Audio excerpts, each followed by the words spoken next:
Ciencia, organizado por Fundación UNAM, el Colegio Nacional y el Consorcio Universidades por la Ciencia. Les agradecemos el interés y que nos acompañen. Y el día de hoy tenemos una conferencia muy interesante sobre uno de los temas de investigación que tiene más rápido desarrollo y que ofrece retos a nuestras sociedades, que es el cambio climático. La conferencia es por el doctor David Adams, quien es investigador titular en el Instituto de Ciencias de la Atmósfera y Cambio Climático, y también uno de nuestros investigadores con una muy amplia y destacada trayectoria de investigación. Muchas gracias, David, por aceptar la invitación. Nos da mucho gusto. Y la conferencia trata sobre el monzón en México y en el Amazonas. Y bueno, las conexiones de convección en la alta atmósfera. El doctor Adams pues tiene su licenciatura en la Universidad de California en Berkeley y maestría y doctorado en la Universidad de Arizona. Y ha desarrollado investigaciones sobre un rango muy amplio de temas, incluyendo la parte de la termodinámica y las conexiones atmosféricas y bueno, las relaciones en la parte del monzón en México y en América del Sur. Adicionalmente, David pues es una persona que ha sido muy activa y también nos ha acompañado en actividades, por ejemplo, en la Unión Geofísica Mexicana. Y de la parte de cambio climático, bueno, yo creo que necesitamos poca introducción para enfatizar la importancia que tiene esta investigación y el reto que presenta la investigación en la parte de la atmósfera y el clima. Es uno de nuestros sistemas más complejos y que requiere pues una interacción de diferentes factores, es multifactorial, y en el caso del doctor Adams, pues él ha hecho también una gran cantidad de modelos numéricos para entender el mecanismo del funcionamiento y los procesos de la atmósfera y del cambio climático. Entonces, pues muy bienvenido, David. For our students abroad, welcome and thanks very much for your interest and joining us for the conference. Is given by Professor David Adams from the Institute of Atmospheric Sciences and Climate Change. And David is a great friend, and he studied in the University of Arizona, the master and the PhD, and the bachelor is from the University of California at Berkeley. David has developed a very interesting research line on the thermodynamics and the atmospheric, the climate system. Thanks all for joining us and welcome. Muchas gracias y recordamos preguntas, comentarios a través de las redes de Fundación UNAM, de Colegio y Consorcio. Y nos acompaña en el panel el presidente de Fundación UNAM, Dionisio Meade, la directora ejecutiva de Fundación UNAM, Araxi Rodríguez, la presidenta del Consorcio Universidades por la Ciencia, Araxi Urrutia, y nuestro conferencista invitado, el doctor David Adams. Bienvenidos todos y pasamos la palabra a nuestro presidente de Fundación UNAM. Muchas gracias, Jaime, y muchas gracias, David, por acompañarnos nuevamente en estas presentaciones que hacemos los martes, organizadas por el Consorcio de Universidades por la Ciencia, y que pues traen consigo siempre, y eso nos gusta, la oportunidad de que quienes están por definir su opción profesional puedan encontrar en estos temas pues un campo atractivo, un campo convincente para que puedan dedicar sus estudios, su maestría o su doctorado a las actividades que aquí presentamos. El tema del cambio climático, pues es un tema que se ha querido soslayar en muchos foros, pero que realmente acredita la importancia de un fenómeno pues que ahí está presente.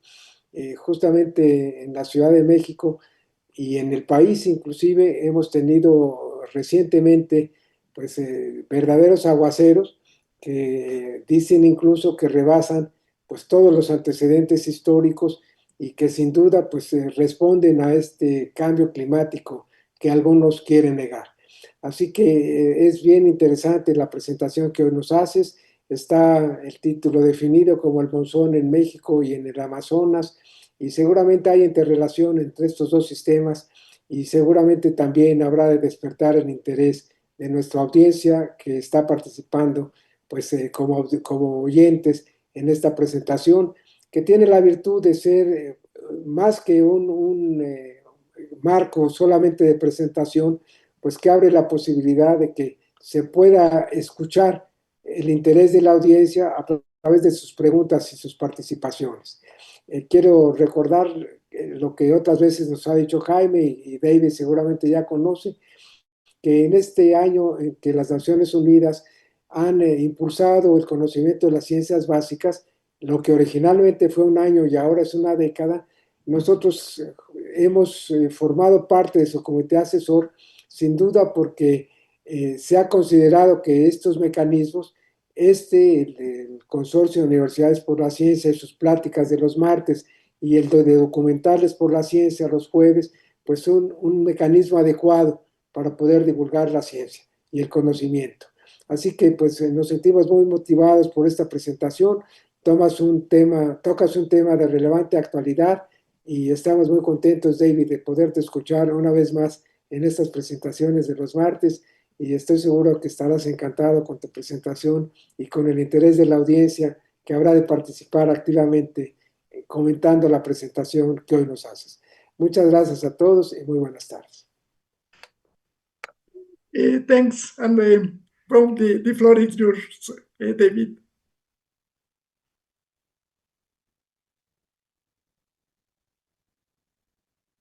The audio is not on.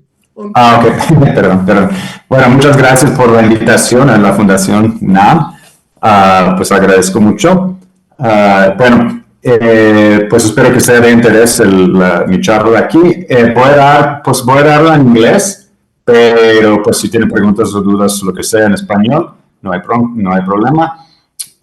Y pues entonces creo que podemos comenzar. Pues espero no mezclar, ¿no? El español e inglés, eso me pasa a veces. Ok, Jaime, ¿me escuchas bien o me escuchan bien? Sí, muy bien. Okay. So let me begin here. What I'm going to go over is a bit of my trajectory in the regions of study and the area of study that I've done over the last couple of decades. And specifically focusing on atmospheric deep convection, which is more or less my area of study, and two particular regions, the monsoon region of what we call the North American monsoon. It's basically centered in Mexico and also in the southwestern United States. And then also I've done, and I'm still doing work in the Amazon.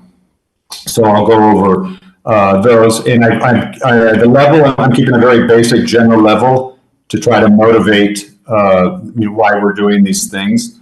And hopefully it's been stated by our hosts that convection is actually very important, particularly considering what's here locally in Mexico City. We've seen the results recently. So, okay, I'll just go next, próximo, I guess. Okay, so here's my basic outline, what I'd like to do. If you're not really familiar with deep convection, I'm going to give a very, very brief review and particularly put it in the context of modeling, because that's actually almost what dominates modern atmospheric sciences these days. but I'm coming more from an observational perspective, although I have worked a lot with modelers. And then I'll refer to why convection is particularly important in the tropical region and part of the Earth's climate system. And then we have a kind of a particular approach. It's called GPS meteorology, and it gives us what we call precipitable water vapor, PWV, and other remote sensing techniques. That might be a little bit exotic or different for some of you. And then I'll just review some of the campaigns that we've done, some experiments we've done in the Amazon region, in particular in Manaus, Belém, and a new one in the Ato Tower, which is not too far from Manaus. And also I'll do something similar for the Monsoon region in northwestern Mexico and the southwest. And then I'll finish up with a little bit of some of the kind of theories for why we would expect certain types of behavior with certain variables. But I'll go over that very briefly. Okay. All right. Next. Okay. Let me see here. You fixed it to window. Yeah. Okay. It's kind of covering for me there. Let's see. Fit to window. Okay. Can you read the what I have at the caption at the top? ¿O está cubriendo o estoy? No, it's okay. Yeah, we can read it. ¿Se ve bien? ¿Se ve bien? Sí. Ah, okay. Okay. Porque está bloqueado en el mío. No puedo leer muy bien lo que dice. No, it's okay. Deep convection is associated with intense storm. Okay. Okay. All right. Okay. So yes. So just to start you off, if you're not familiar with the idea of convection, it's a process in the atmosphere, basically a movement of air, but it has very important, in particular, aspects that are critical for what we call weather and climate. Like I said, as we've noticed recently in the last few days, lightning, rainfall, hail. Hail is common here in Mexico City. Strong downdrafts, winds, and things like that. So it's really actually a very important part of our climate system, and in particular in the tropics that dominates. It's the principal pathway, so to speak, to rainfall. Okay, next. Okay, so what's the basic idea?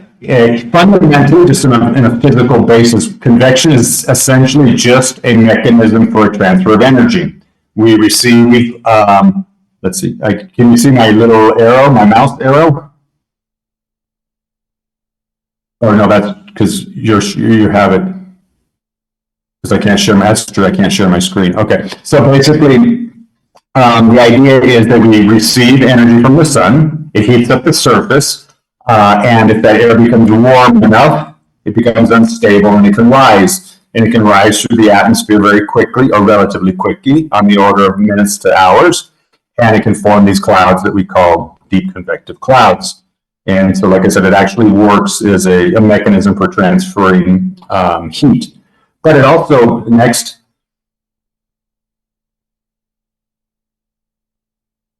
it can act also to transfer, for example, chemical species vertically in the atmosphere. It is related also to, okay, there's a mouse there. Okay.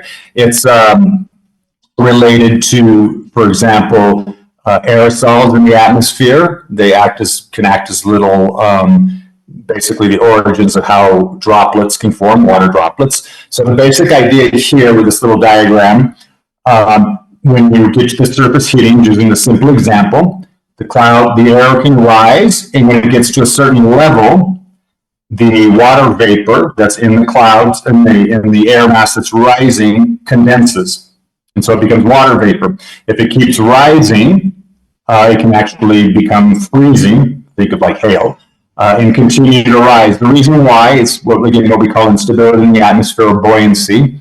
It can continue to rise because the parcel of the cloud is lighter than the atmosphere around it.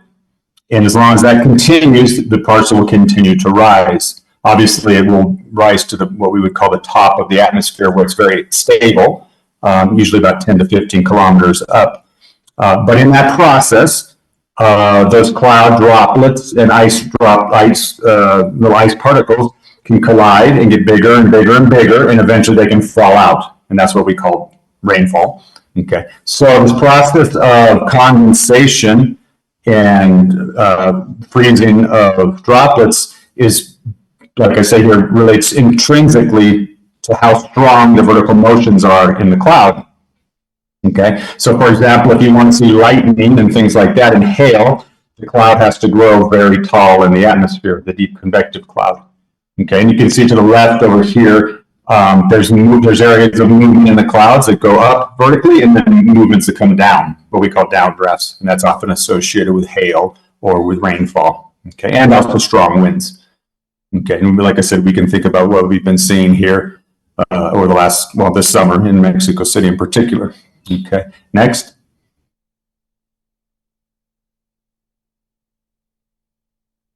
Okay, so one of the questions that's kind of fundamental. Okay, if air has to rise to form convective clouds, well, what are the mechanisms that can make it rise in the first place? Okay, so if you look at the left-hand upper left item here, basically you have what we call convergence. So the mass of air is coming together, and as it comes together, it forces to go up. Okay, because it obviously can't dig into the ground. And then if it goes up high enough, it can also condense and form the cloud. Another one that's common, and actually here common in Mexico City, is our mountains, or elevated regions. The wind, for example, bumps up against the mountain and it's forced to rise, and it can also rise to the level of condensation and then form its cloud. Okay. Another one that's actually very important too, in the lower left, is just basic heating. Okay, so you heat the surface up and the parcel becomes unstable. It doesn't need a mountain, or doesn't necessarily need some kind of mechanism for convergence. It's just straight what we call buoyancy. And then the one to the lower right-hand corner would be something associated, for example, with a cold front or cold air moving along the surface and colliding with warm air, and it forces the warm air to rise. Okay, that could be another lifting mechanism. Okay, these are not necessarily exclusive. They could actually all work in combination too. Okay, but so just the idea is there has to be something that gets it started lifting, the air lifting in the first place. Okay, next. Okay, now if you think about that, I mean, what I'm saying here might sound, okay, relatively simple, relatively straightforward. Now think about models, for example, numerical models, weather prediction models, or general circulation or climate models. Okay, they have to account for all of the physical processes in convection in order to realistically mimic or assess what the atmosphere is doing, particularly, like I said, in the tropics where deep convection dominates. So, for example, what we say here, processes, CP schemes you need to account for. CP means convective parameterization, and that's just a way that the model, when it can't actually resolve all of the processes, it resolves the processes in terms of things that it can resolve.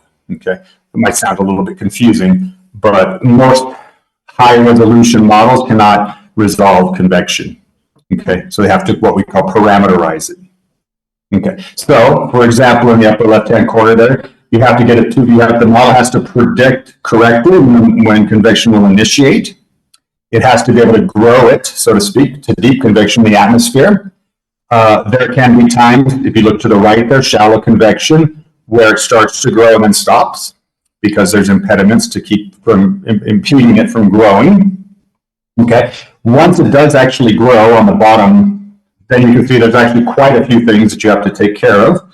Okay, you have to accurately get the condensation vertically in the atmosphere, and that's related to the heating, the distribution. Remember, mechanism, the function of convection is to transfer heat, basically.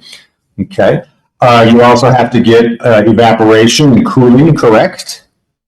Okay, another thing in the middle one that says detrain and subsidence, you have to be able to mix the cloud with the atmosphere, okay, which will affect the temperature and the humidity outside of the cloud. Okay, and then finally, obviously, what's very important to us as human beings is the actual precipitation. They have to get that correct also. Okay, so go ahead next. Okay, one really particularly difficult scientific problem that we're still investigating to these days in all aspects. One of the things that convection has the tendency to do is it can grow to very large scales. So take a look at this satellite image over the Amazon here. And if you look around, you can see there's little baby cotton-sized, popcorn-sized convective clouds. And you can also see there's very long lines of convective clouds. Okay, and the question is, well, those little small ones on the order of 10, 20 kilometer lines can be on the order of almost to 1,000 kilometers. So the question that you would have to ask yourself is, how does it do that in a period of a few hours or a day, or a little less, actually less than a day? Okay, that's a very, not only is it difficult for models to replicate, but we have to know scientifically what are the physical processes that allow convection to grow to those scales.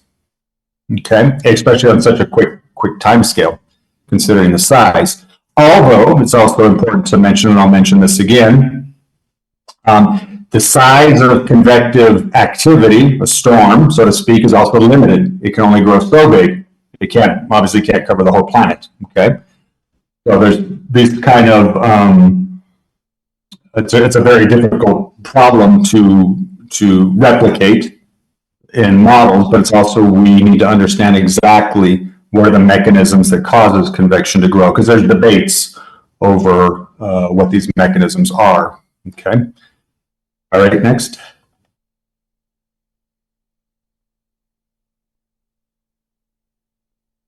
Okay, so for example, just a simple picture here. In a model, that's to the upper right here, the model has to be able to replicate the occurrence of clouds over a given area. So think of it, if it's a global model, the resolution might only be on the order of 10, 20, 30, 100 kilometers, but a cloud can be on the order of 1 kilometer. So somehow the model has to be able to relate the two, and that's where this idea of parameterization comes in. And obviously there has to be physical, you have to be able to justify physically how you relate this larger scale, the grid scale of the model, to the little baby clouds that you can see, for example, in the lower left-hand corner. Okay, that's not an easy problem. And that's actually it's a big deficiency in global climate models. It's a source of error. Okay, next. Okay, so just kind of relating what I've been saying here. So what are some of the kind of fundamental scientific questions that still exist and need to be pushed in relating deep convection, in particular to what we call water vapor or precipitable water vapor? Okay, so some of the fundamental science questions that are behind the work that we do, whether it's modeling or observational or theoretical, we need to understand how convection becomes organized, particularly when you don't have a mechanism that's forcing it very quickly or very strongly. Okay, what spatial scales, limiting, and time and space. What does convection organize on? Okay. In particular, and this is something where I've spent a lot of time looking at, how does the intensity of the storm, the convective storm, relate to the vertical distribution in the atmosphere of water vapor? Okay, or as I said in the last one, is precipitable water a critical variable? Precipitable water vapor is integrating from the surface all the way to the top of the atmosphere. You integrate the amount of water vapor that's in that column, vertical, that would be your precipitable water vapor. Okay, it's also a critical variable, or the question, is it a critical variable for understanding convection, particularly in the deep tropics? Okay, so next. Okay, so I'll focus a little bit here on where I've done most of my research, continue to, and that's basically in the tropics. Now, obviously, convection happens in the mid-latitudes. If you think of, for example, tornadoes and stuff like that, which are insane hailstorms, that does not happen in the tropics, which is actually an interesting question itself. Why not? Okay, tornadoes happen in Oklahoma or Kansas or that part of the United States in particularly, okay, which is actually an interesting question, why only there and not really around the world, okay? But anyways, we'll focus here on the deep tropics, what we call also the continental, equatorial, continental. That would be like what you see in this photo here. That's in the middle of the Amazon. The tropical sea breeze regime, those are coastal regimes. So think about, for example, Cancun or Acapulco or some coastal areas in Mexico where you tend to have a sea breeze that can be associated with deep convection, and then monsoons. They're all around the world, the biggest one being the Indian monsoon, or South Asian monsoon. But the northwestern part of Mexico also has what we call a monsoon climate. Okay, next. Okay, so why the tropics? Why does convection dominate? Well, if you just think about in terms of the orbit of the Earth and the tilt of its angle, basically all of the heat or the most intense incoming solar radiation is basically between the Tropic of Cancer and the Tropic of Capricorn, 23 north, 23 south. Okay, so the sun is always very at a high angle and intense in those regions, as opposed to the tip of South America, Antarctica, or northern Russia, or something like that. The Arctic regions, even less so. Okay. So the area in the tropics is warm. We all know that. And very humid. I mean, other than maybe if you're very, very high in the atmosphere on a mountain. But yeah, for the most part, it's very warm and humid. Okay, next. Okay, so take a look at this satellite picture here. If you look in between the two yellow lines, you can think of that as basically the tropical part, and you see a lot of these little clouds stretched across, some a little more organized than the others, okay? That's typical of the tropical region. If you look farther to the south, towards Antarctica, or farther to the north, and you look at the cloud systems there, they're very large and they're very organized. They don't look like the little popcorn clouds that you see over the tropics. Okay, and these large cloud systems are associated with fronts, cold fronts and things like that. That's a different dynamical system. That is not observed in the deep tropics. So the deep tropics has their own characteristic in terms of convection. Okay. So next. Okay, here's another example, another satellite picture. And you can see, it's kind of centered over Mexico here. You can see the clouds in the tropical region. Yeah, they tend to be a bit spotty. Some are bigger. If you look towards the right, in the image, you can see looks like a hurricane. The hurricane has its origins as convection, but then it forms its own dynamical system that forces the convection. But other than that, you see that those clouds are quite spotty. And if you look farther to the south or much farther to the north, you can see these long bands of clouds which would be associated with the fronts. Okay, so the behavior between the two regimes is very different. Okay, next.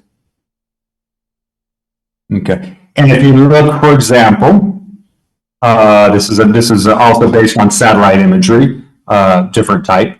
What you can see, if you look at the colors there, this is basically what we're calling the precipitable water, PWV, or agua precipitable, or precipitable in Portuguese.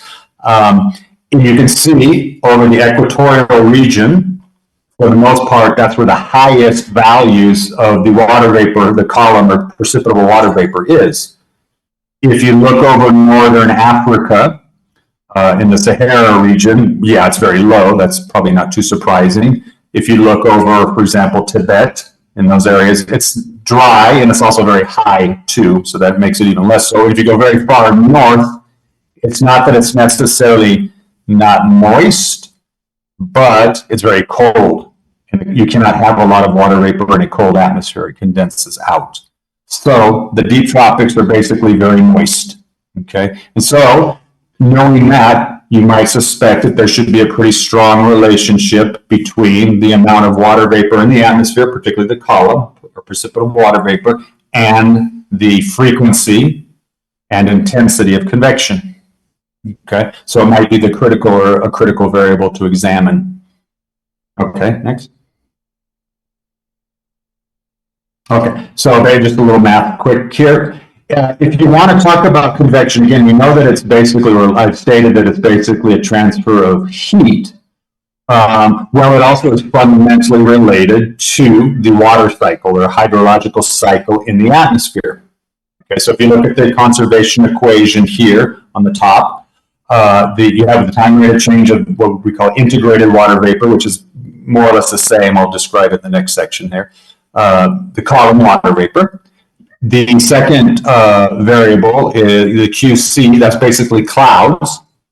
Okay, that makes sense because clouds are condensed water. The third term is basically water vapor convergence. That's the Q times the V. V would be the velocity of the wind. And then on the right-hand side, you have the source and the sink. The source is evaporation from the surface. Okay, makes sense. That's, you evaporate from the ocean. That gives water vapor to the atmosphere. And the precipitation is a sink that takes water vapor out of the atmosphere. Okay. So basically what we're going to be talking about through most of this talk, precipitable water vapor, is just this integrated quantity in the vertical. We use pressure in the vertical in the atmospheric sciences. So that's your column water vapor, and then we divide it by the actual liquid water density. Okay, just a peculiarity of how we define it. Okay, and what I've argued in my research is that we can say if you can observe how precipitable water changes with time, that's related to the water vapor convergence into the column. Okay, and that's an interesting variable because that can tell us something about the intensity of the convection. Okay, and I'll show some examples later. Okay, next. Okay, so just giving you an example here with the cloud. Okay, same equation. So basically, if you look at the bottom of the figure there, you have your low pressure system, that's the L, and you have this convergence of moist, warm air. And as it collides, that's kind of the convergence, you can see it's forced to rise and then it forms the cloud. Okay, that convergence is basically the term on the right-hand side of the equation. The term on the left-hand side, the time rate change of precipitable water vapor, is what we measure. So we have a relationship there between water vapor convergence and how much water is in the column and how it changes, evolves with time. Okay, next. Okay, so this probably be pretty, it looks like, I think probably what happened is since I did this in Linux, it looks like the what do you call it, the captions don't show, they get kind of cut off. I've had that problem before with when I switched to like Windows but anyways. So basically this will probably be very new to most of you, if not all of you. What we use, this is basically what you can call remote sensing. We use satellites for observing different aspects of convection and water vapor, particularly in the atmosphere, and clouds also. Okay, so I'll talk a little bit about what we call GPS meteorology, and then also the geostationary or GOES satellites that measure clouds, basically the different aspects of clouds. And those are two things that we use a lot in our research. Okay, next.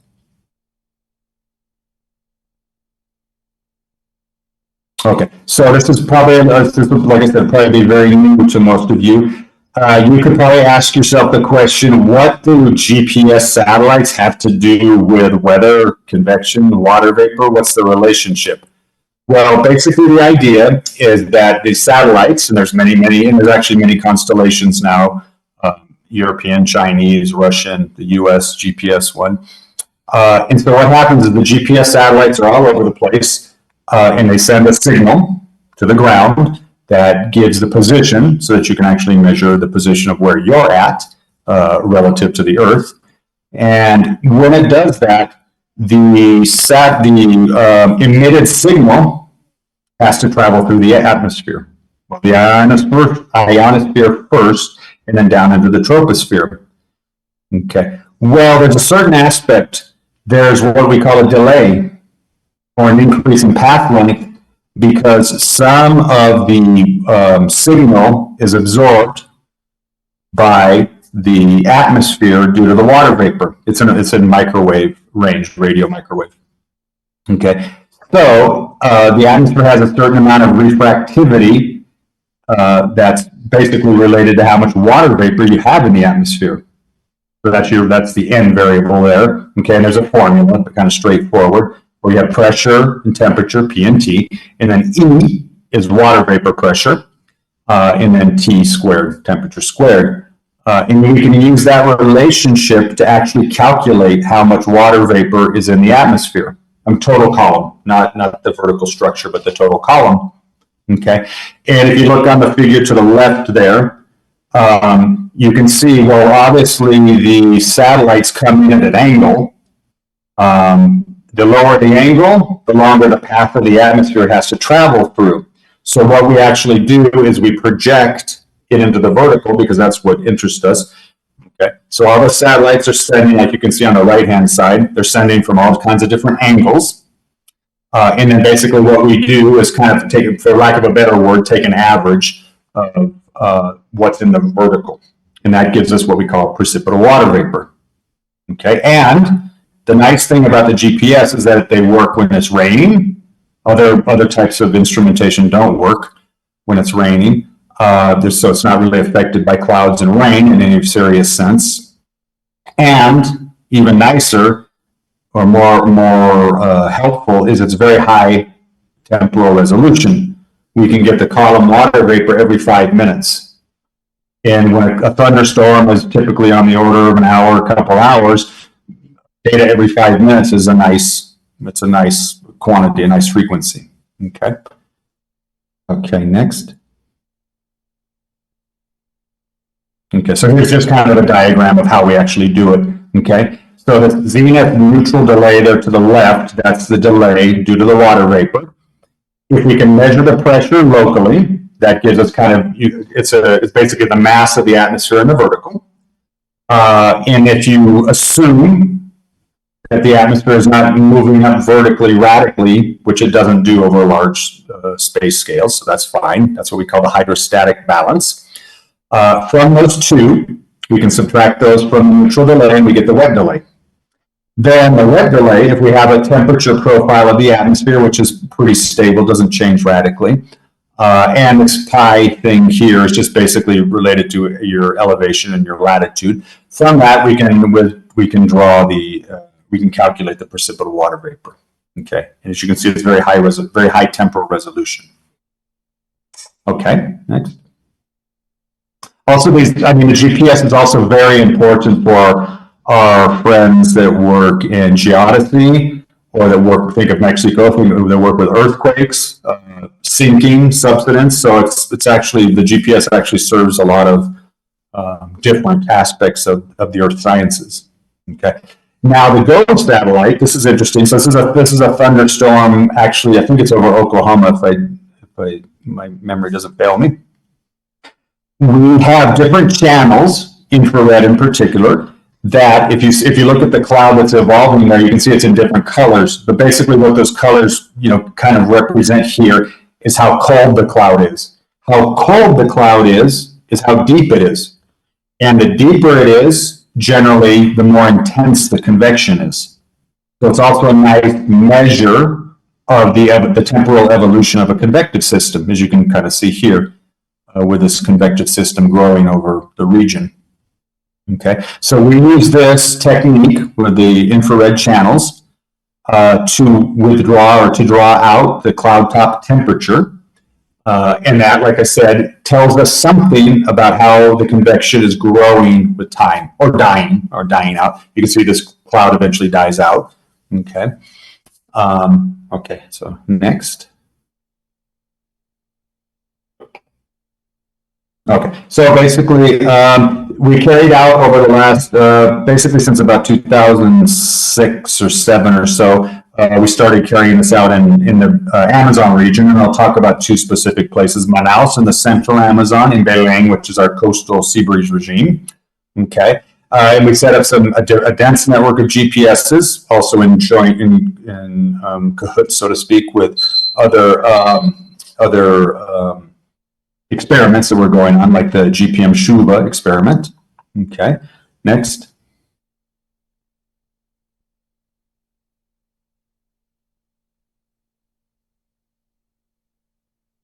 Okay, so basically what we did was we set up, so you have an antenna that represents the GPS signal, and you have a little Vizsla met pack, so you get pressure and temperature and winds and stuff like that.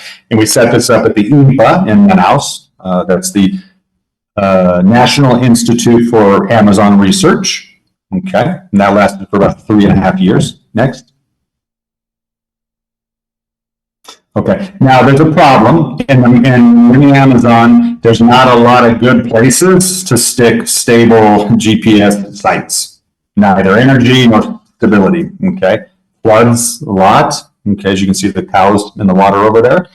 Okay, so it's difficult. You have to kind of stick them where you can. Okay, next. Okay, so one of the things we did, and this is new. I don't want to say it was controversial, but what we did was there was a flux tower in the middle of the rainforest, about 60 or 70 kilometers from Manaus, and we stuck a GPS receiver. You can see the antenna there to the right on the flux tower. Like I said, it's in basically virgin rainforest. Okay, so it's a flux tower that goes back about 20 years or so. Okay, so that's very unstable, but we got very good measurements. So we convinced ourselves that, hey, we can stick the GPS in zones that are not necessarily that stable.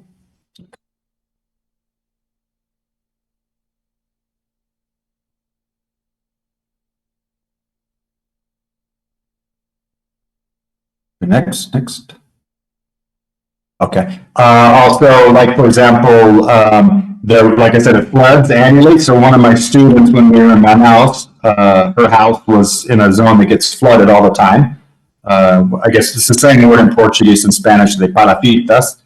And so you can see we stuck a GPS antenna at her house too. Okay, and that was like basically in the middle of the Amazon River. All right, next. So also when you are dealing with GPS, it's very dangerous. As you can see, we had to deal with big boa constrictors. So there's all kinds of dangers associated with GPS. All right, next.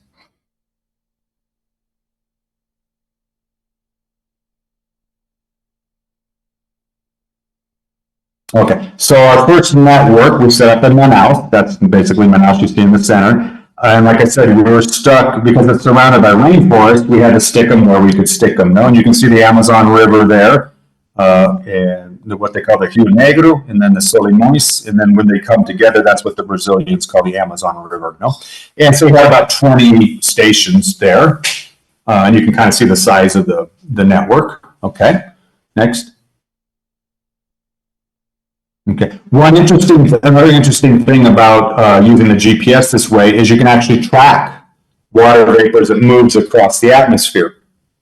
So you can see here we have what we call it like a water vapor weighted wind, and you can see as it travels from east to west between two different stations, you can actually plot the movement of the water vapor, and then you can see once it starts to rain, like I said, it's a sink. The rainfall is a sink, water vapor falls out of the atmosphere, and you lose some of the water vapor. Okay, you can see that drop off at about day 57.6 or so. Okay, next.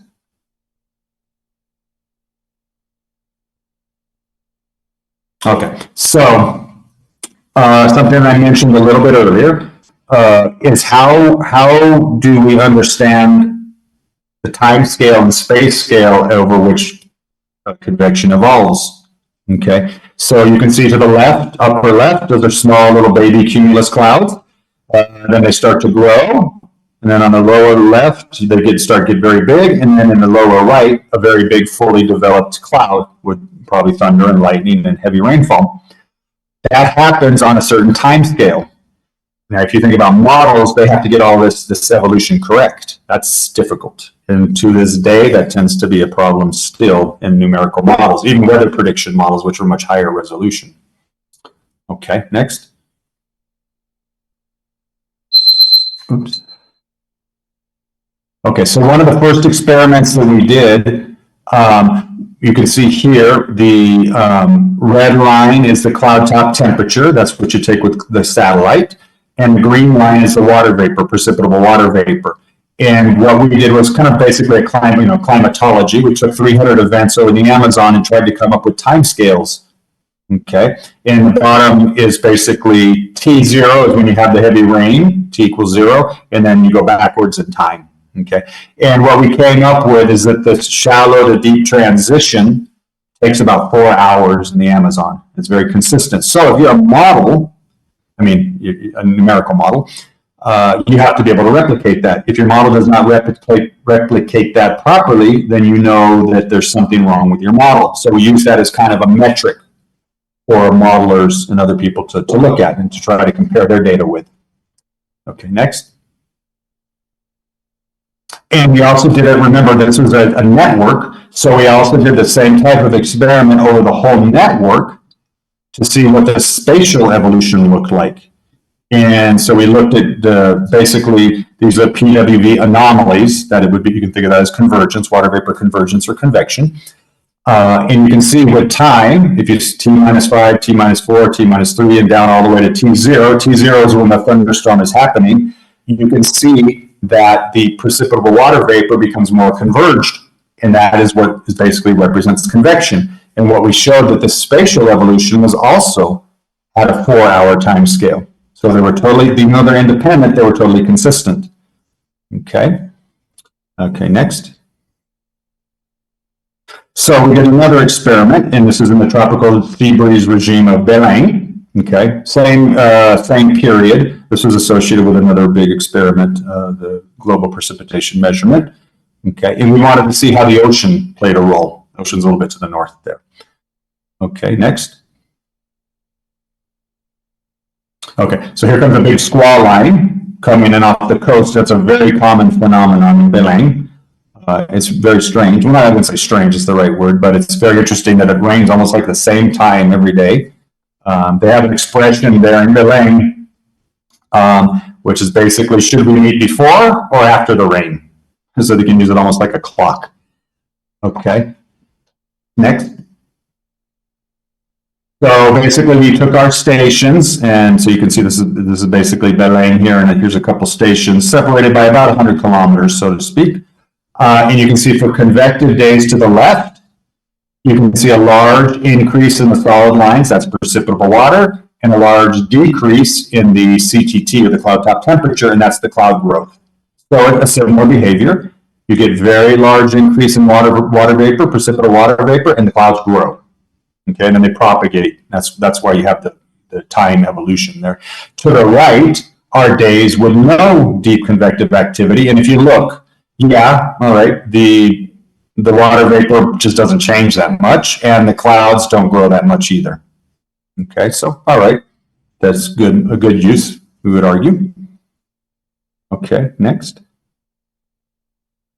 Okay, so we still have things going on in the Amazon, but I don't want to go too long. So now let's shift to the Monsoon region. Now, if you remember, like for example, the photos of the Amazon, it tends to be very flat. The equatorial continental, it's flat. It's almost like an ocean. Actually, they call it oftentimes the green ocean. Okay, because it's just rolling hills, 100 meters, 200 meters high. It's not very big, at least over the central Amazon. Okay, now the terrain of northwestern Mexico is very, very complex, okay, and into the southwest U.S., so that plays a role, okay, and this is again a subject that's been studied for the last 100 years or so. They didn't necessarily call it a monsoon, that's been over the last 60 or so years, okay, but anyway, so you get the very strong summertime rainfall in that region. Okay, next. Okay, here's kind of a climatology from Conagua. And then you can see, if you look towards the Sierra Madre Occidental, Sinaloa and Sonora, up in towards the border, you can see, yeah, there's a very strong area of precipitation. Okay, and obviously, if you look to the southeast in Mexico too, very, very strong. The very northern regions tend to be very dry, the northwest, like near Mexicali. Okay, but they do get thunderstorms. Okay, next. Okay, what's interesting, what makes it kind of a monsoon, if you look at the distribution here, so we got like Baja California with an A, was it Topolobampo or Los Mochis? I forget. Topolobampo is B, and then into the Sierra Madre, and then you go to the east towards Chihuahua and all the way towards Nuevo León and in that area near Monterrey. If you look at the behavior of the precipitation, you'll see that the B and C and D have a very strong jump in precipitation right around July, and the other stations don't. Okay, and that was part of the reason why it was denominated a monsoon, because it has that similar behavior to what you see in India, for example. A very dry, and then boom, it starts to rain very quickly. Okay, next. Okay, and one of the first experiments that we carried out, this was 12 years ago now, okay, what we did, and this was when we had done this before per se, is we set up a transect that actually crossed the Sierra Madre. Okay, so you get all the way from the Valle de Quino on the coast, the Gulf California coast, or the Mar de Cortés, and then you go up across the elevation. Okay, Siachi, Cuauhtemoc, Chihuahua. Okay, and so we installed some GPS met stations there, and then also if you look along the coast too, you'll see we set several stations up along the coast too to look at the behavior there near the Gulf of California. Okay, and we had different motivations, me and my colleagues, but one of the things was to look at the intensity of the convection as a function of altitude. You know, higher up, where's the strongest convection? Okay, next. Okay, so for that, it was just a summer experiment, and so we just basically looked, and here the black lines here are not precipitation, but lightning. Okay, I'm sorry, wait a minute, I'm confused. Oh no, I'm sorry, I'm confused here. That's actually precipitation. Oh no, I'm sorry. No, okay. The blue line is the cloud, the red line is the PWB, and the black lines are the lightning. Okay, so we use lightning as an indicator of deep convective activity. And if you look at these 5 examples here, cutting across eastern Chihuahua, Cuauhtemoc, on the high ridge, Basatiachic, and then going down towards the Sonoran side, the lower side, Onabas and Mulatos. And basically what you can kind of see, it might not be super obvious here in this figure, but the most intense convection is on the western side of the slope. Okay, towards the Gulf of California. Okay, and there's other motivations for why we did this, but another one of the things is for models, again, to try to replicate these data or to use these data to start their models, to get them going. Okay, initiate, so to speak. Okay, next. Okay, and another thing is a kind of interesting phenomenon in the areas, there's something that's called the Gulf surges. In this, if you look on the right-hand side there, the figure, basically what happens is you get kind of a wave, so to speak, of water vapor that travels up the Gulf of California and all the way into southern Arizona and southeastern California. Okay, and that is associated, that transport of moisture is associated with a lot of thunderstorm activity into the desert region. Okay, they're not very frequent, but when they do happen, they transport a lot of water vapor. And so we looked at that. So we have Los Mochis, which is in Sinaloa, Quino, which is in kind of central Sonora, and then Puerto Peñasco, which is at the end here. Okay, so it'd be like here, and here. And then we watched this phenomenon, the Gulf surge, go up, and it shows up in the data. Okay. The actual wave-like structure that still needs to be defined, is still not super well understood, but the phenomenon definitely can be observed with the GPS met. Okay, next. All right, then we did a more recent, well, somewhat more recent, in 2017, we did what we call the hydromet. And basically what we did here was we had an infrastructure that was developed in Mexico called TlaLucNet, and it was GPS met along with geodesy and things for the people that work with plate tectonics and stuff like that. It was funded by the National Science Foundation in the U.S., in agreement with Mexico.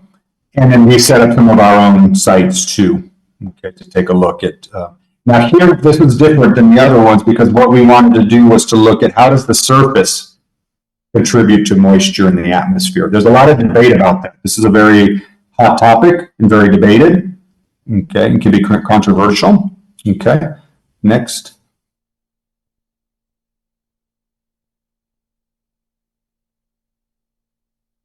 So if you look at, for example, this is in southern Sonora, not too far from Sinaloa. Look how quickly the vegetation greens up. It starts to rain early July. It looks very, very dry, and then it becomes green very quickly within a period of about 2 to 3 weeks. It's like, wow, that's very impressive. Okay, and a lot of people have argued that this greening up actually acts as a water vapor source for the atmosphere. Okay, so that's, like I said, it's debatable. Okay, so we looked at that. Next. Okay, so what we did was we set up GPS on several flux towers through different type of regimes or vegetation ecosystems. Okay, what they call mesquite trees, oak savanna, scrublands. Okay. And we had, like I said, some of our colleagues had different motivations, but we wanted to understand the relationship between the heating at the surface and the water vapor at the surface going into the atmosphere, and how this vegetation affects that. And then some of our colleagues also worked on like the carbon cycle too, which is out of my area, but they were parallel with us. Okay, we worked with the Arizona State and Unison in Sonora. Okay, next.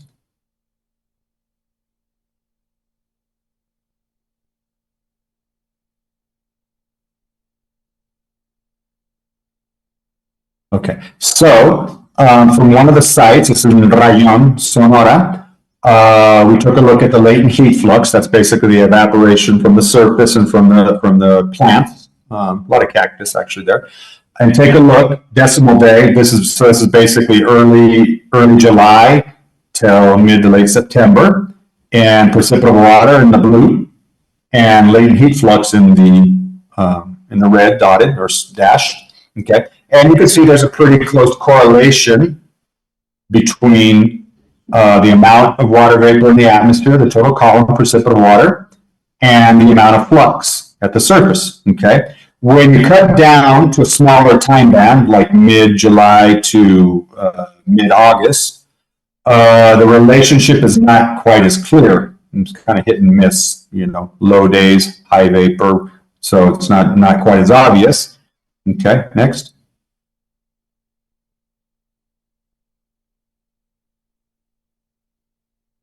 So what we did at one of our sites, and we just took an average and we separated days. This is in Walnut Gulch, which is in southeastern Arizona. We basically averaged days. We had days where there was deep convection and days with no deep convection. And we looked at the behavior in water vapor, precipitable water vapor, and we looked at the behavior of the latent heat flux. Okay, the little bars here, this is kind of hard to see, that represents lightning, so those are convective days. And then over here, there's no lightning, no convection. Okay, but take a look. The value of the water vapor, the value of the latent heat, okay, is basically the same. Okay, it doesn't change. So that argues that the local water vapor flux is not that important. Okay, obviously the water vapor on convective days and non-convective changes differently, but if you look at the values and the behavior of the latent heat flux, it's basically the same. Okay, so that does not support the argument that local water vapor evaporation from the surface is that important. Okay, next. And I think here's a more obvious, okay? The change in water vapor in a day, like going along days, you can see it's quite radical from day to day. But take a look at the black dashed line at the bottom. That doesn't change much. Whether there's convection, whether there's no convection. So that would also support the argument that the local water vapor fluxes are not that important. Okay. Okay, next. Okay, So those are two basic, two kind of summaries of what we were doing in the Amazon, and then what we were doing in northwestern Mexico. There's a lot of other things too, but it would make the talk too long.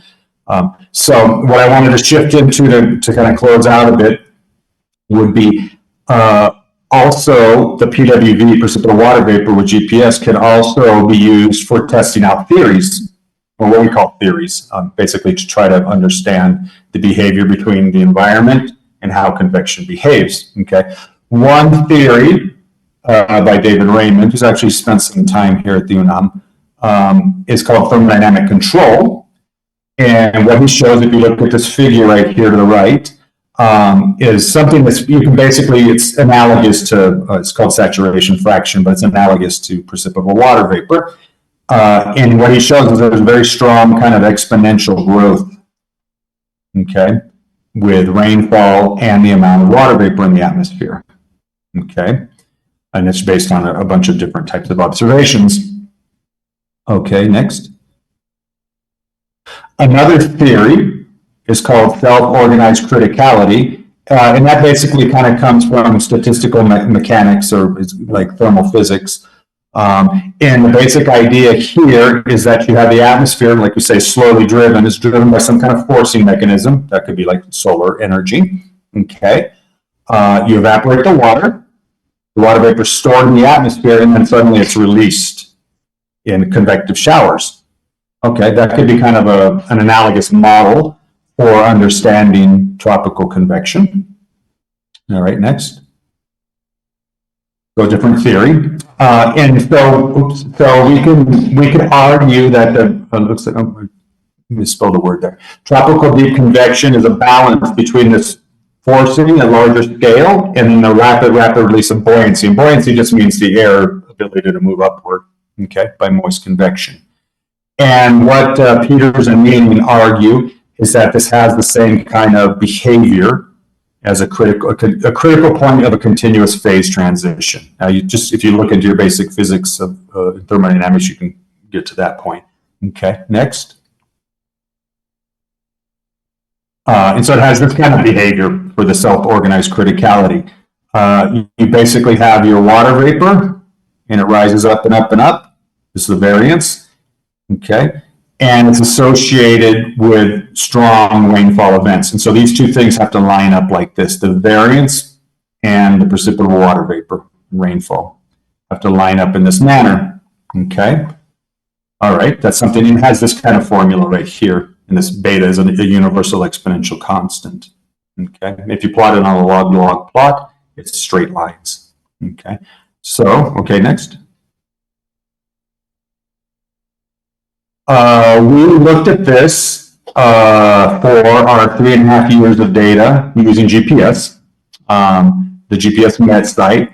Does it have the same kind of basic behavior? And we compared it to this, what was called the Go Amazon, which is a really, really huge experiment in 2014 and 15, where they had all kinds of measurements, okay? So we compared ours with theirs. These data right here, okay, this is from our GPS, okay? So it does have some kind of similar behaviors to this real strong growth of PWV with precipitation. And here's the kind of the variability. Okay, it has a maximum around the maximum or high values of PWV, kind of a your critical point. Okay, all right, so that might support that argument. So next. However, when we actually went and plotted our GPS, next. Okay, when we plotted our GPS precipitable water vapor versus precipitation, it does not have this behavior. The variance does not fall off at the maximum point in precipitable water vapor. So this does not necessarily support the argument of this self-organized criticality. Okay. However, to defend our colleagues against my accusations, what I asked, let's include that in the paper, but they didn't want to. And the reason why, and I think this is a fair argument, they claim that our Vaisala netpack there with the precipitable water vapor station does not really capture the full range of the variability. of rainfall. So, okay, fair enough. All right, next. Okay, so now kind of, oops, sorry, next. Kind of closing out. Let me just, basically, so we're still working on this idea of how surface and vegetation influence moisture in the monsoon region. And another new project that we have is we're actually going to work with this Atto tower, which I'll describe right now. And we'll look at how the Amazon rainforest contributes water vapor to the atmosphere. Okay, that's with the Max Planck in Germany and INPA in Brazil, and a colleague in Brazil, Cleo. Okay, next. Okay, so this idea of what they call moisture recycling is very important. And what they've argued is that the Amazon produces a lot of water vapor, and that's transferred down farther to the south, Bolivia, Argentina. So if you get rid of the rainforest, you're also going to affect precipitation downstream. Okay, thinking of, deforestation in the Amazon is obviously a major issue. Okay, so next. So the Germans and the Brazilians built this crazy tower. It's 325 meters tall. So it's taller than any building in Mexico City by far. So it's pretty crazy. And so they have a 325 meter Atto tower. You can see it's very impressive. And then you have some smaller 80-meter towers surrounding it. Okay, so next.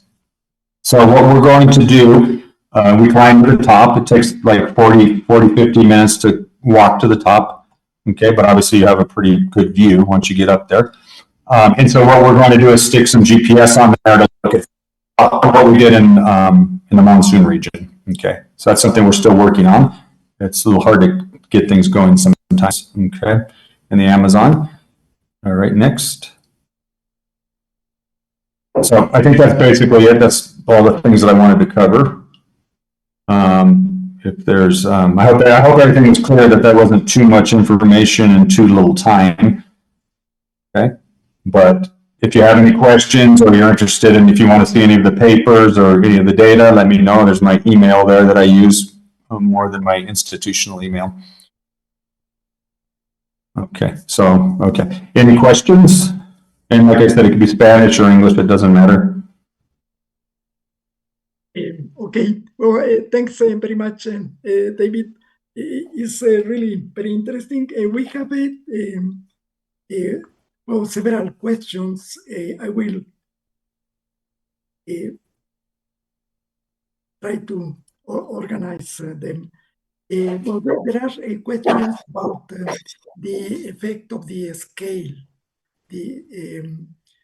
For instance, they comment that sometimes you have rain in a part of the city and no rain in the north and rain in the south, and they ask how are the local and the regional patterns connected. These differences is because of the wind. What are the factors involved? If it's wind or is the moisture? What is giving this? Why the meteorological parameters vary very sharply with the scale? Okay, so you mean for the Valley of Mexico? Well, in general, but I think they use the example here in the valley. They ask how are the regional and local patterns connected. Okay, so I mean, I'm thinking of, like, for example, here in the Valley of Mexico, a major control factor is the mountains that surround the valley. So if you think about it, if you just make general statements, you tend to form the clouds in the rain over the mountainous areas first, El Ajusco, and then to the west, and then over the Popo and all that, you do first. And then what can happen is that you can have outflow associated with the precipitation, and that outflow can collide over the valley. and then that can form new convection. Okay, so it has the Mexico City has a very peculiar topographic configuration. Okay, so that also has to do with kind of the behavior. Now, it will definitely also depend on the directions of the wind, because the wind can prevent, like, for example, the downdrafts colliding, or the wind could be so strong that it prevents for the convection from developing too deep. Okay, but in general, the lack of water vapors tends not to be a problem, just because we're so high base, 2,300 meters.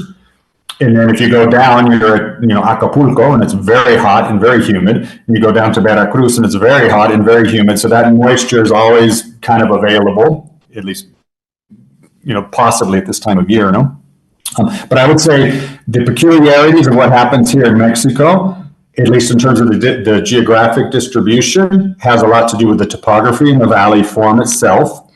The flooding and all that kind of stuff, I think, has a lot to do with human modification. The trash that we throw in the garbage, the getting rid of trees, the asphalt everywhere. I'm sure it has a major effect on where you get flooding and stuff like that. How much it actually locally affects the intensity of convection, that would be a harder thing to say. Because there are such things as like urban heat island ideas and stuff like that, but how much that actually affects local convection might be a bit more difficult to show. I don't know. I hope I answered that okay. No, it's fine. And they also ask, they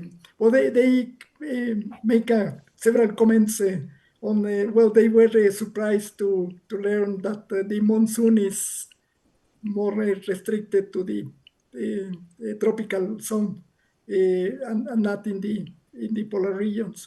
And they ask if the monsoon is due to the monsoon pattern is due to the ocean continental processes, or what is the factors controlling the monsoon in the Amazonia and in the northern Mexico. Okay. I think it's because they think the two regions are very different. If different factors are governing the pattern in Mexico and the US and the Amazon. Yeah, I do not consider the Amazon region monsoon. Maybe I'm more traditionalist in that respect, because a lot of people do use that language. The monsoon to me would be more like what happens in India, Northwest Mexico, Australia, where you have this very dry season, and then boom, you have a wet season. In the Amazon, central Amazon is basically wet all year long. There's a dry season from June, July to September is kind of the dry season, although it still can rain quite a bit. Now in Mexico, the topography and everything like that, and actually in India and everything like that, is very different. So yes, from the first part that you were saying, I would argue that these monsoonal regimes are related to the configuration of the topography relative to the oceans. Okay. And so I would argue that. Now, obviously, it would be very difficult to make a topographic argument in the Amazon because it's so flat. And then you also, one of the things critical about a monsoon is that you have a reversal in winds. So, for example, during the dry season in the monsoon region in Mexico, the winds typically come from the west, and they bring dry air, even though it's the Pacific Ocean, but the Pacific Ocean is very cold in that region. Okay. And then as soon as the wind shifts towards the east is when you get the big jump in precipitation. Okay. So that's in the monsoon in India has a very similar behavior, or in Africa or Australia. Amazon does not have that behavior. The winds are always from the east. It's kind of northeast, east, southeast, but they never switch completely in direction. Now, the convection as a phenomenon, yes, they happen in both areas. And that, I would argue, is due to the heating, the vertical heating, and the humidity. which is different. They don't have fronts like you do. Even in northern Mexico, you have fronts. In the US and Canada, you have a lot of fronts, these big, huge cold fronts that can be 1,000 kilometers or longer, and they last for, a week or 10 days. You don't have that phenomenon in the Amazon. In the monsoon season in Mexico, you don't have that either. You have basically a big high pressure that kind of sits over the southern southwest US. You bring the easterlies, and that's what's associated with the convection occurring in Sinaloa, Sonora, in those regions, a little bit of Chihuahua. But you go farther to the east, Nuevo Laredo or whatever, and then you don't see as much deep convection during July and August. And actually, even in Mexico City, typically between like the second week in August, the second week in July to about the second week in August, you tend to have a slight decrease in the amount of convection. This summer has been a little bit different. But if you go to the eastern side of Mexico and to the southeast, you tend to get like a break, what they call a break, or what they call also the midsummer drought, or in Mexico, they traditionally said canicula. And that's kind of a drying in mid-July to late July and early August. And it's true. Yeah, if you look at satellite imageries of clouds, they definitely decrease. The amount of clouds decrease in mid-July to early August. But to this summer has been a bit different. Well, they ask how is the global warming affecting the monsoon patterns? Okay, so just in general, I would just say, let's say deep convection. The idea is that, again, this would be very hard to prove because we don't have enough years of observations. But the idea would be that you could actually increase convective activity intensity because you're putting more water vapor into the atmosphere because it's hotter. That would be kind of a general statement that you could make. But when you transfer heat in the atmosphere vertically, that also has effects on other areas farther away from, for example, the tropics. So it's not just isolated. That can actually affect convection or storms much farther north or south of the equatorial or deep tropical region. But in general, the general idea could be that as the atmosphere becomes moister, because it's getting hotter over the tropics, you would probably tend to have more intense, stronger rainfall in general. And another idea is that, for example, hurricanes, they might not necessarily be more frequent, but they may be more intense because the temperature of the ocean water surface is higher. And that's really kind of the energy, that's the motor of the hurricanes, which are basically kind of a very big organized convective system. Well, it's a little different, but so yeah, in general, again, there's people that don't necessarily agree with that. And there's other arguments about how, global warming can affect the convective cycle and the monsoons and things like that. A general idea is that at least in the rainy areas, it should probably tend to get greater, more intense. But in the drier areas, they should become more dry and more intensely dry. So it tends to push things towards extremes. And even in some respects, you could say colder areas could get colder, which might sound like a contradiction. But it's just like kind of more extreme events would be kind of like what people argue for with the idea of the global warming. But like I said, we only have a couple decades of data, and so it would be really hard to make a really strong statement about that. So it's a little bit more speculative. Okay.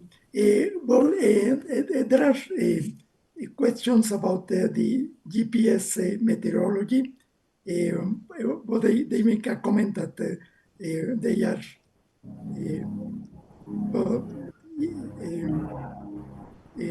they didn't know about using GPS for meteorology, and what was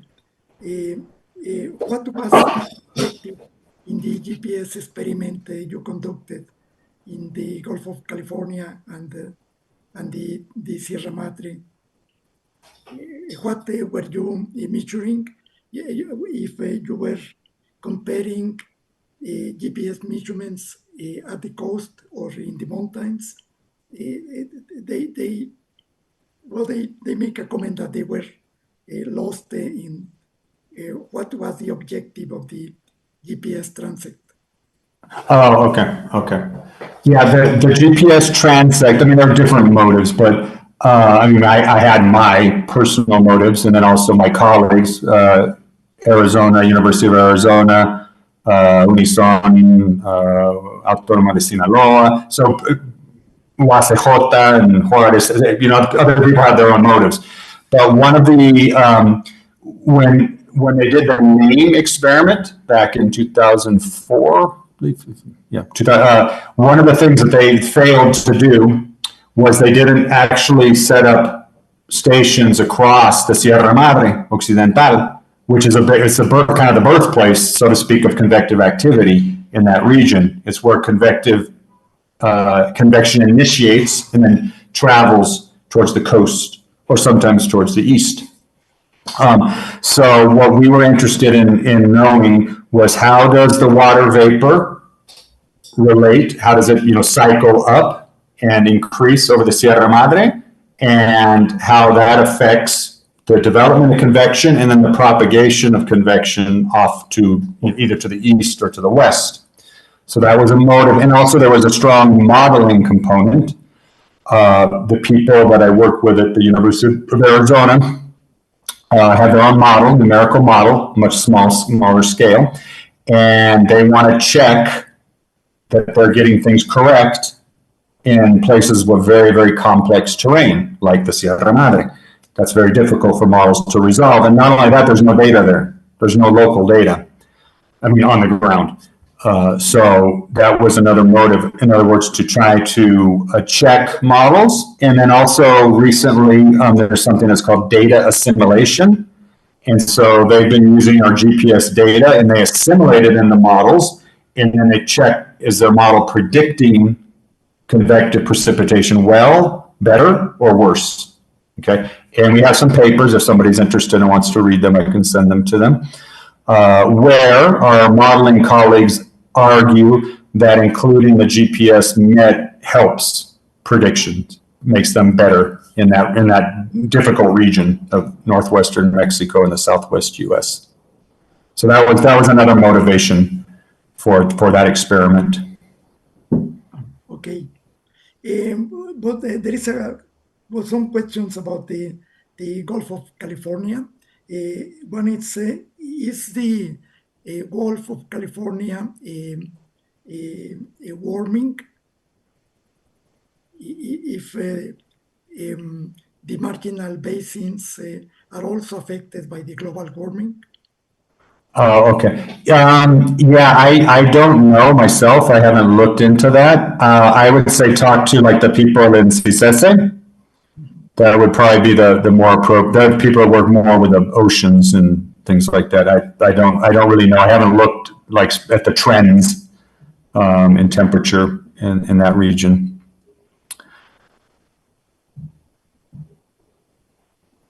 Oh, I think you froze there, Jaime.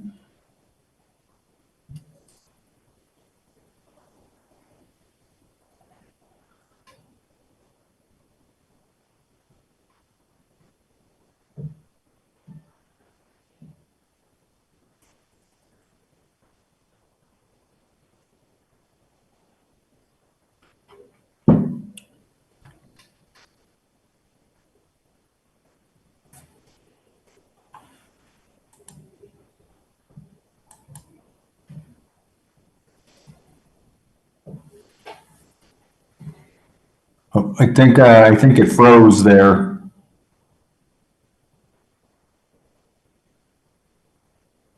Creo que I think Jaime lost his connection.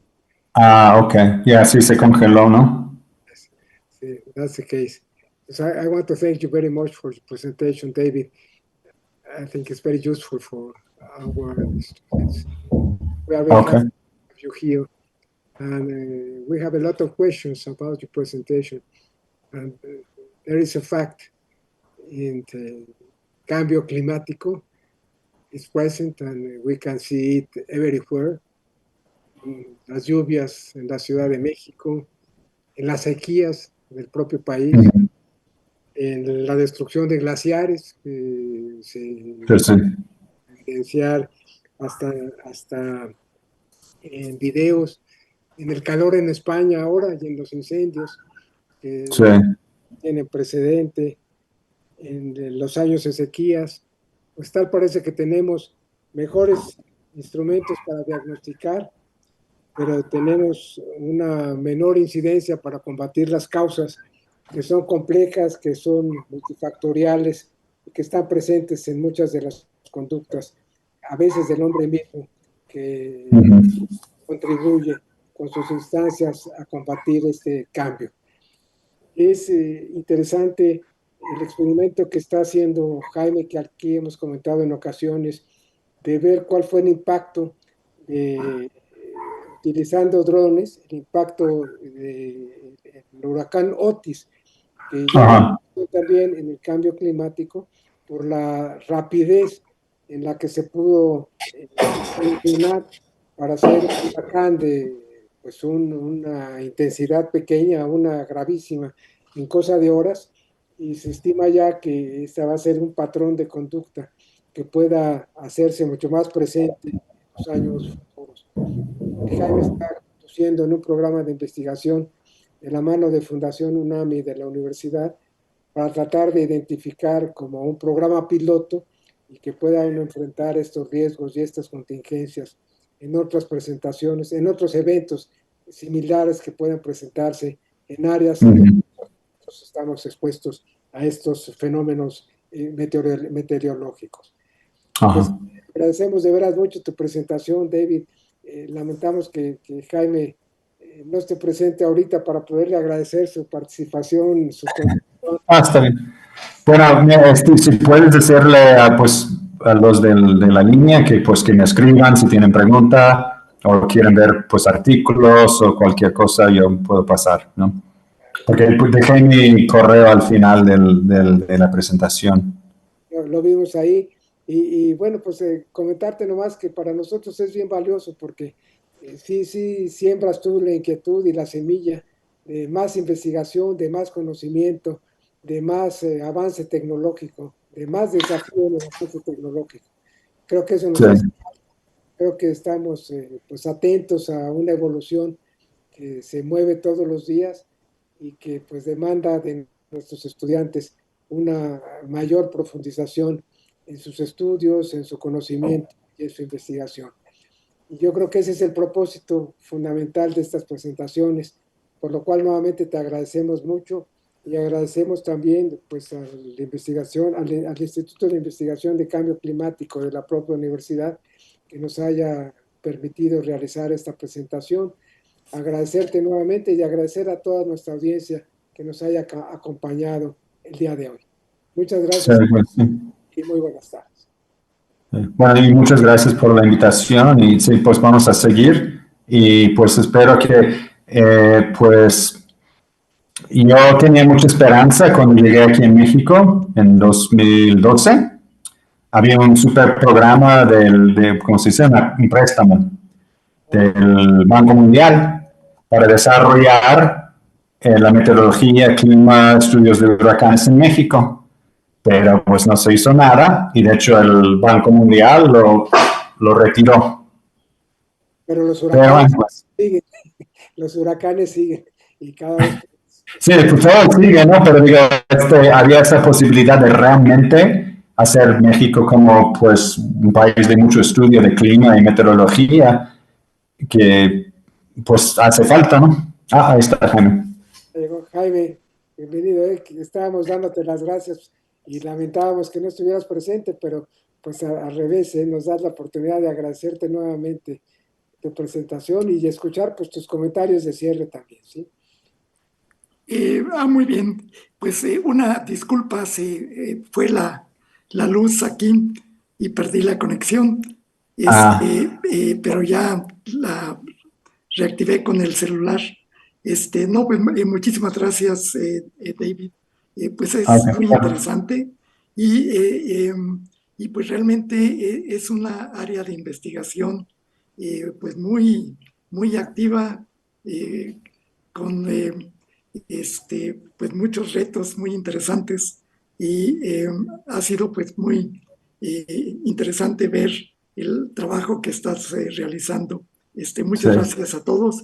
Muchas gracias también por las preguntas y comentarios y pues una disculpa que interrumpimos esto de esta forma. Y Jaime, para si cualquier persona allá, pues mándale mi correo, ¿no? Que me escriban, ¿no? Muy bien, me parece Si tienen muy bien. preguntas o, como digo, si quieren que comparta alguno de los artículos o pues algo así. Perfecto, También, muy bien. Pues, David, si nos Ok, puedes- bueno, muchas gracias por la invitación también. Ojalá, David, nosotros Ok, publicamos cada sábado un artículo en donde pues invitamos a nuestros lectores a que vean las bondades de hacer estudios superiores. Ojalá nos puedas ayudar con algún artículo, pues que esto te ha llevado, esta formación, a llevar a estudios tan interesantes, tan importantes como las que hoy nos compartes, ¿sí? Ojalá se ok, pueda. Luego Jaime pues te dará los datos para poderlo hacer, ¿sí? Muchas gracias, ¿sí? ok. Bueno, gracias, Chao, chao, chao.